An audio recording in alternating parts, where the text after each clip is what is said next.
पढ़ता हूँ कि पिता होते क्या है। मेरा मानना यह है कि दुनिया में वह व्यक्ति सर्वाधिक धनवान है जिसके घर में उसके पिता जीवित हैं। बस यहीं से पंक्तियां सुनिएगा कि पिता होते क्या है। पिता के संस्कारों की 12 खड़ी से ज्यादा कुछ भी नहीं। पिता के संस्कारों की 12 खड़ी से ज्यादा कुछ भी नहीं। उनकी मुस्कुराहट की घड़ी 2 घड़ी से ज्यादा कुछ भी नहीं। मैं कितना भी कमा लूं, कुछ भी बन जाऊं दुनिया में, मेरी कीमत आज भी उनकी पगड़ी से ज्यादा कुछ भी नहीं।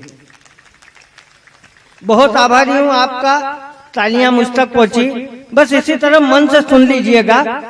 मैं कोई हास्य व्यंग्य की बात इस क्रम पर करना नहीं चाहता। मन से सुनिए कि मेरी कीमत आज भी उनकी पगड़ी से ज्यादा कुछ भी नहीं। वो फटी किताबें, टूटी कलम, स्लेट, पट्टियां याद आती है। वो फटी किताबें, टूटी कलम, स्लेट, पट्टियां याद आती है। साल भर रहता था जिनका इंतजार, वो छुट्टियां याद आती है। अब भी लड़खड़ा जाता हूँ चलते चलते कहीं किसी राह में, मुझे भगवान से पहले बार पिता की उंगलियां याद आती है।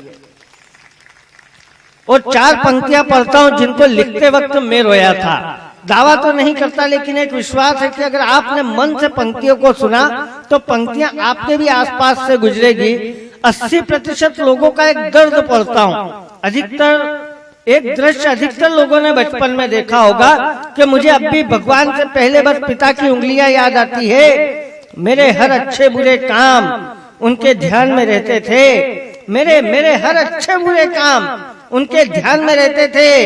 हम घर में नहीं, उनके दिलो जान में रहते थे। और मैं नई जींस टी शर्ट पहन सकूं दिवाली पर, इसीलिए पिता मेरे फटी बनियान में रहते थे। और अरमानों से लाई गुल्लक में ही फोड़ देता था। खाते खाते थाली में कलेवा छोड़ देता था। फिर भी पिता थे जो खुशी से मुस्कुराते थे। जब घर लाते ही पल में खिलौना तोड़ देता था। और जिनको अगर अपने पिता से कोई शिकायत हो, मैं 4 पंक्तियां पढ़ता हूँ, शिकायत दूर कर लीजिएगा। एक टिप्पणी साथ ले जाइएगा।